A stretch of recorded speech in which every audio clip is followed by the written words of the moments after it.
గురుగారు దాదాపు 10 నెలలు సార్. ఈరోజు కూటమి ప్రభుత్వం అధికారంలోకి వచ్చాక మళ్ళీ అమరావతిలో పనులు జరగడం గాని, ప్రధాని గారు రాబోతున్నారు మోడీ గారు. అంటే రోడ్లలో కొంత రోడ్లయితే ఏస్తున్నారు, పెన్షన్‌లని గాని ఇయన్నీ మార్పుంది. కానీ జగన్మోహన్ రెడ్డి గారు అసలు ఏమీ లేదు. ఈళ్ళు దొంగ హామీలు ఇచ్చొచ్చారంటున్నారు. మీరేమనుకుంటున్నారు? ఎలా ఉందంటారు? ఏం లేదు, బాగుంది. పరిపాలన బావుందంటారా? పరిపాలన బ్రహ్మాండంగా ఉంది. ఎందుకు బావుంది? ఎందుకంటే వాడొచ్చినాక అసలు ఏమీ చేయలేదు కదా! హ్మ్. ఏమీ చేయలేదు. అడ్డమైన వాళ్ళందరినీ అరెస్టులు చేయటం, హ్మ్. మాటకు తుమ్ముకి ఏదన్నా అంటే అరెస్ట్ అంటున్నాడు. అవును. వాడి ప్రభుత్వం గురించి ఏదన్నా అడిగితే. హ్మ్. ఆడవాళ్ళ అత్యాచారాలు ఎక్కువైపోయినాయి. హ్మ్. లా అండ్ ఆర్డర్ లేదంటారు గతంలో. అసలు లేదు. ఆ! ఉన్నోడు లాక్కోవటమే కానీ ఎక్కడ రూపాయి అక్కడ హ్మ్. ఎవడికాడు ఆక్రమించుకోవటం కానీ సైట్లు హ్మ్. ఓ ఇవన్నీ కూడా హ్మ్. ఎక్కడ దొరికిన డబ్బు అక్కడ తినేస్తున్నారు కానీ ఎవరు కూడా సరిగ్గా చేయలేదు. ఇప్పుడు ఎలా ఉంది సార్ ఇప్పుడు పరిస్థితి? ఇప్పుడు బాగుంది. లా అండ్ ఆర్డర్ కొద్దిగా ఇప్పుడు బాగుంది, మారింది, బాగా స్వేచ్ఛగా మారింది. స్వేచ్ఛగా మాట్లాడగలుగుతున్నాం. హ్మ్. ఏదైనా ఉండి అడగగలుగుతున్నాం. అవును. అడిగితే శవందాన్ని చెబుతున్నారు. అవును. అన్నీ బాగుంది. ఇప్పుడు ఇప్పుడు సాక్షాత్తు సీఎం గారే ప్రజల దగ్గరికి వెళ్ళి వాళ్ళకి పెన్షన్ ఇవ్వడం అని కానీ, లేదా డిప్యూటీ సీఎం వెళ్ళి రోడ్లు చూడటం అని కానీ. నాకెందుకు ఈరోజు నేను సిటిజన్ కోసమని రాపించుకుందామని వెళ్ళా. హ్మ్. అక్కడ అతను దగ్గరికి వెళ్తే అతను లేడు. సర్వేకి పంపించారంట. హ్మ్. ఇవాళ సాయంత్రం లోపు, ఇవాళ రాత్రి లోపు, పొద్దున పూట లోపు హ్మ్. ఎవరైనా ఆడవాళ్ళు చనిపోతే హ్మ్. అర్జెంటుగా నాకు లిస్టు పంపించి మా లోపు హ్మ్. ఎల్లుండి పొద్దున్న పెన్షన్ ఇవ్వాలి వాళ్ళకి హ్మ్. అని వాళ్ళ సర్వేకి పంపించాడు కుర్రోడిని. అవును. నేను ఇప్పుడు ఆఫీస్కి వెళ్ళి వస్తాను, పంచాయతీ ఆఫీస్కి. హ్మ్. అట్లా అన్నారు. సో అంటే అర్హత ఎవరికి ఉందో, లేకపోతే ఎవరైతే అది ఉందో అట్లాంటి వాళ్ళని ఈ రోజున ప్రతి ఒక్కళ్ళు కూడా గతంలో ఏదో వాలంటీర్ వ్యవస్థను తీసుకురొచ్చినా కూడా ఈరోజు సచివాలయ ఉద్యోగులు ఇంటింటికి వెళ్ళి వాళ్ళు విధులు నిర్వహించడం ఎట్లా ఉంది బాబాయ్? బాగుంది, ఆ? బాగుంది. ఇప్పుడు ఎవరు వాళ్ళు వాళ్ళు లేకపోతే అసలు వాలంటీర్లు లేదు, పెన్షన్లే వాళ్ళతో రావు అని సమస్య చెప్పి లేదు. వాళ్ళతో వాళ్ళు ఉంటే ఖర్చు దండగా, హ్మ్. అనవసరం వేస్ట్ వాళ్ళ ఖర్చు. హ్మ్. ఇప్పుడు చక్కగా పంచాయతీ ఆఫీస్ వాళ్ళు ఏం చేస్తున్నారు, ఖాళీ కూర్చొని నెలకు ఒక పూట వాళ్ళు చేసేది పని. అవును. అవును. ఆ ఒక పూట తక్కువ 2 గంటల్లో ఇచ్చేస్తున్నారు, వెళ్ళిపోతున్నారు, వాళ్ళ పనులు ప్రతిది చూసుకుంటారు. కూడా సర్వే ప్రకారం ప్రతిదీ వెళ్తున్నారు. బ్రహ్మాండంగా వెళ్తున్నారు, ఆ. బ్రహ్మాండంగా రోడ్లు జరుగుతుంది. పరిస్థితి బాబాయ్, రోడ్లు సూపర్గా ఉండే. ఇప్పుడు ఎక్కడ పడ్డా కూడా ఆ. ఇప్పుడు ఇక్కడి నుంచి ఇటు తెనాలి రోడ్డు కానీ, ఇటు విజయవాడ విజయవాడ రోడ్డు కానీ హ్మ్. ఎక్కడ పందారు పోసి ఎత్తుకోవచ్చు. ఆ.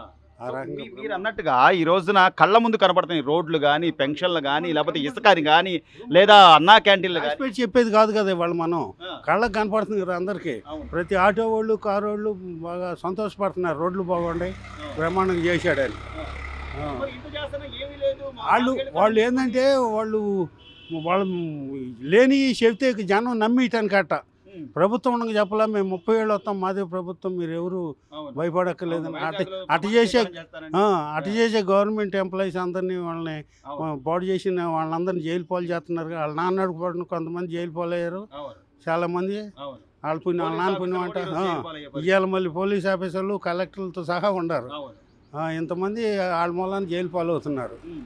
డిఎస్పీలు కూడా, అవును.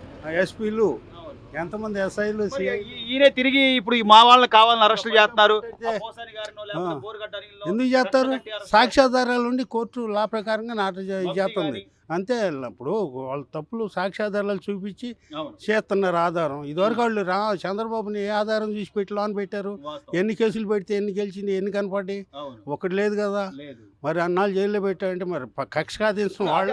అదే థియరీ ప్రకారం చంద్రబాబు గారు కూడా దాన్ని పర్సనల్ గా తీసుకుని లేకపోతే వ్యక్తిగతంగా తీసుకుని జగన్మోహన్ రెడ్డి గారు ఈ రోజు ఈ బయట పాటికి ఆ రకంగా తీస్తే జగన్మోహన్ ఎప్పుడో పోయేవాళ్ళు లోనకి. ఆ. వైఎస్ఆర్ వాళ్ళు 300 మంది వెళ్ళేవాళ్ళు లోనకి, మినిస్టర్లు, ఎమ్మెల్యేలు. అవును. ఈయన ఎంతసేపు నేను అమరావతి డెవలప్ అవ్వాలి, నాకు జనాలు నన్ను నమ్మి ఓట్లు వేసారు. అది నిదానం చేస్తున్నాడు. వాడికిలాగా ఒక కక్ష కడతల్లా. మరి అయినా కూడా గుట్టకాల్సిన అట్లా అంటాం వాళ్ళ సహజం. వాళ్ళ ఇదైపోయింది. జనాలు నమ్మరంటారు. జనాలు నమ్మరు. వాళ్ళకి కనపడుతుంది. తెలిసిన వాళ్ళు ఎవరు నమ్మరు. ఉమ్. ఏదో వాళ్ళ పిచ్చిగా వాళ్ళ పార్టీ పిచ్చి మీద నమ్మితే నమ్మాలి కానీ ఉమ్. లేకపోతే ఎవడు నమ్మడు. వాస్తవాలైతే వేరేగా ఉంది. వాస్తవాలు అంతే, కళ్ళకి కనపడుతున్నాయి కదా. చివరిగా బాబాయ్, చివరిగా చంద్రబాబు నాయుడు గారు ఏదైతే హామీ ఇచ్చాడో, నేను ఈ పథకాలు ఇస్తాను, ఈ పథకాలు ఇస్తానని చెప్పి, అమ్మ కొంత టైం ఇవ్వండి, నేను కంపెనీలు తెస్తా, పరిశ్రమలు తెస్తా అంటున్నాడు. చేస్తారంటారా ఆయన? ఇప్పుడు ఎవరైనా కానీ ఉమ్. ప్రభుత్వం మొగాల్లో గోతులు దిగింది అవును. వాళ్ళుండి. అవును. మరి అవన్నీ మరి సర్దుకు రావాలి కదా. చూసుకోవాలి. ఒకసారిగా పెంచాలంటే అన్నీ ఎట్ట చేస్తాడు? ఇటు చెప్పిన హామీలు చేస్తున్నాడు. ఉమ్. బండ్లు ఎత్తున్నాడు, సిలిండర్లు, అవును. పెన్షన్లు ఎత్తున్నాడు. అవును.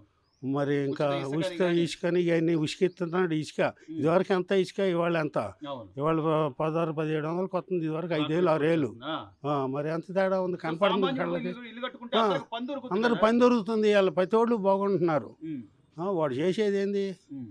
వాడు చేసే అన్ని కళ్ళకు కనపడుతున్నాయి కదా, వీడు చేసే కనవుతున్నాయి కదా, వీడు కక్ష దూరంగా చేస్తే ఈ పాటికి వాళ్ళు సగం మంది జైల్లో ఉండేవాళ్ళు. సో జగన్ మాటలు ఏం జనాలు లేదు, నమ్మే పరిస్థితి నమ్మే లేదా? పని లేదు. పార్టీ పిచ్చి గల్లోళ్ళు నమ్మటమే, వాడి మీద పిచ్చిదో. దాదాపుగా 10 నెలలు సార్ కూటమి ప్రభుత్వం అధికారంలోకి వచ్చిన తర్వాత అసలు ఎలా ఉందంటారంటే ఈరోజు గ్రామాల్లో నిధులు ఇవ్వడం అని కానీ లేకపోతే గ్రామాలకు రోడ్లు వేయడం అని కానీ ప్రధాన రహదారులని కానీ ఎట్లా ఉంది సార్, పరిస్థితి ఎలా ఉందంటారు? ఈ పరిస్థితి బాగుందండి. ఇప్పుడు పరిస్థితి బాగుంది. లోకేష్ గారికి దండం పెట్టి చెప్తున్నా, లోకేష్ గారు 100 ఏళ్ళు బాగా ఉండాలి. ఆయన పరిస్థితి బాగుండి వాళ్ళ పిల్ల పాప అందరూ బాగుండి ఆయనకి నేను కృతజ్ఞతలు చెప్తున్నాను. జగన్మోహన్ రెడ్డి గారు గత 5 ఏళ్లలో మేము చేసిన అభివృద్ధితో పోలిస్తే అసలు వీళ్ళు ఏం చేయట్లేదు, ఏదో హామీలు ఇచ్చి వచ్చారు తప్ప అంత శూన్యమే, ఏం చేయట్లేదు అంటారు. ఏం లేదండి, వాళ్ళు చెప్పుకొని చేతలే కానీ పనులు అయితే ఏం జరగలేదు. ఇప్పుడు అన్ని శుభ్రంగా బాగా జరుగుతున్నాయి. వీళ్ళు అనుకున్నది అన్ని నెరవేరుస్తారు ప్రభుత్వం. దాంట్లో అసలు ఇట్టి చంద్రబాబు నాయుడు గారు వచ్చిన దగ్గర నుంచి కూడా ప్రధాన రహదారులు కానివ్వండి లేకపోతే గ్రామాల్లో నిధులు ఇవ్వడం, గ్రామ స్థాయిలో ఏదైతే కనీస అవసరాలు ఉన్నాయో వాటిని నెరవేర్చడం కానివ్వండి లేదా కేంద్రం దగ్గర నుంచి నిధులు తీసుకురావడం కానీ ప్రతిదీ ప్రజలకు చెప్పి చేస్తున్నాడు అంటారా లేదంటారా? చెప్పే చేస్తున్నాడు. అది వరకు చెప్పి హామీలు ఇచ్చాడు కదండి. హామీల ప్రకారంగా ముందు అన్ని పథకాలు వదులుతున్నాడు ఒక్కోటి. ఇప్పుడు ఒకేసారి అందరి మనం చిన్నపిల్లలు కానీ పెద్దవాళ్ళ చేయాలి కాబట్టి అట్టాగే ఒక్కో పని చేసుకొస్తున్నాడు. దాన్ని అదే మొత్తం ఒకేసారి చేయాలంటే మన దగ్గర ఉన్న అమౌంట్ లేదు కాబట్టి, ఆర్థిక పరిస్థితి అప్పుల పాల్లో ఉంది కాబట్టి దాన్ని డెవలప్ చేసుకుంటూ నేను బటన్లు నొక్కాను వీళ్ళు బటన్లు నొక్కట్లేదని కదా జగన్మోహన్ రెడ్డి గారు ప్రెస్ మీట్ దేని- పెడితే మాట్లాడేది. దేనికి నొక్కారు బట్టలు? నేను ఏదో పథకాలకు బట్టలు వాళ్ళ అకౌంట్లు వేసుకోవడానికి బట్టలు లేవు. ఏ ప్రజలకు కాదు. పేజీలు అంత ఉంటే మళ్ళీ గెలిపించేవాళ్ళు కదండి. అవును. ఇప్పుడు పరిపాలన వాళ్ళ నాన్నగారు చేశాడు, గెలిపించారు. మరి తర్వాత చంద్రబాబు గారు చేస్తున్నాడు, గెలిపించారు. అట్లాగే ఆయన చేస్తాడని చూశారు, ఒకసారి అవకాశం ఇవ్వన్నారు, చూశారు, చేయలా, అందుకని కాదనుకున్నారు. ఈయన రేపు చేయలేదు ఈయన కూడా కాదు. ఇప్పుడు వరకు ఆయన ఇచ్చిన హామీలు మొత్తం నెరవేరుతున్నాడు. రేపు బస్సు పథకం అంటున్నారు, తర్వాత అమ్మ ఒడి వేస్తానంటున్నారు.